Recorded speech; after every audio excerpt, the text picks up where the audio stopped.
Je suis Marie-Hélène Scapin, je suis directrice des soins. J'exerce au sein d'une association relative à la prise en charge de la santé mentale et de la psychiatrie d'une population située à Paris dans le 13e arrondissement, 180 000 habitants, pour desservir une prestation en psychiatrie qui prend en charge en fait de l'enfance 0 au grand âge 99.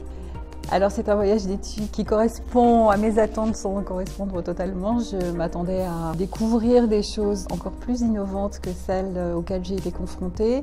J'ai découvert les profonds changements de la politique sanitaire au Québec, qu'à titre personnel j'ignorais. En fait, la loi de 2015 a profondément changé la manière de prendre en charge et d'accompagner l'usager tout au long de son parcours, avec une vision qui est extrêmement innovante et intéressante dans l'esprit. Nous avons démarré par une présentation très générale du système de santé réalisée par le Dr Boileau, qui a positionné d'emblée l'importance de cette réforme, les incidences que nous avons pu appréhender à chaque visite de site au bénéfice de l'usager, avec une vision très québécoise et pas canadienne de la prise en charge. Alors, je m'appelle Patrick Delacroix, je suis directeur général d'un groupe de l'économie sociale et solidaire qui rassemble à la fois une entreprise capitalistique normale, sous forme de SAS, entreprise adaptée, et puis je pilote une association qui gère des établissements médico-sociaux pour adultes handicapés. Ici, j'ai découvert un spectre du handicap que je ne connaissais pas, c'était le TSA. Par contre, ça a renforcé certaines convictions sur l'inclusion globale. Je pensais trouver ici beaucoup plus de coordination entre l'institution et le reste de la société, et ça je ne l'ai pas vu. Et j'ai senti un cruel manque de fluidité et de coordination avec la vie normale.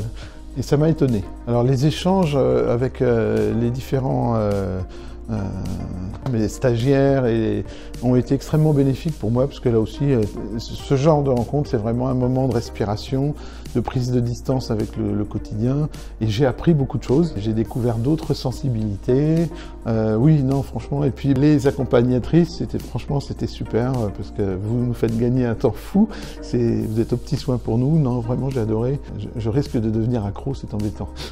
Ce voyage d'études, je le recommanderais, parce qu'effectivement, autant la fois dernière, j'ai découvert beaucoup de choses. Cette fois-ci, ça m'a apporté, ça m'a conforté sur ce qu'on faisait, que ce qu'on faisait était bien. Et mais c'est pas mal non plus. C'est pas mal non plus. On va pas souvent. Alors c'est pas forcément une critique systématique de ce qu'ils faisaient, mais une contextualisation qui fait que ce sont deux choses différentes, le Canada et la France, et qu'on peut pas les comparer vraiment. En tout cas pour le travail des personnes adultes handicapées.